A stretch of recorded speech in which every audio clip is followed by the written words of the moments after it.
सांगली, मिरज आणि कुपवाड शहर महापालिकेचे माजी महापौर आणि रिपब्लिकन पक्षाचे प्रदेश उपाध्यक्ष विवेक कांबळे यांचे पुण्यातील खासगी रुग्णालयात उपचार सुरू असताना निधन झाले.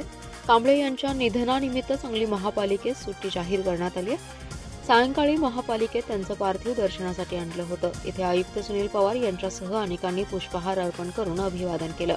काही दिवसांपूर्वी विवेक कांबळे यांचा मिरजेतच पहाटे फिरायला जात असताना अपघात झाला. त्यानंतर त्यांच्यावर पुण्यातील एका खासगी रुग्णालयात उपचार सुरू होते. शुक्रवारी सकाळी त्यांचं निधन झाले. दलित पॅथर ते रिपब्लिकन पक्ष असा झंझावाती राजकीय प्रवास अनेकांच्या लक्षात राहणार आहे.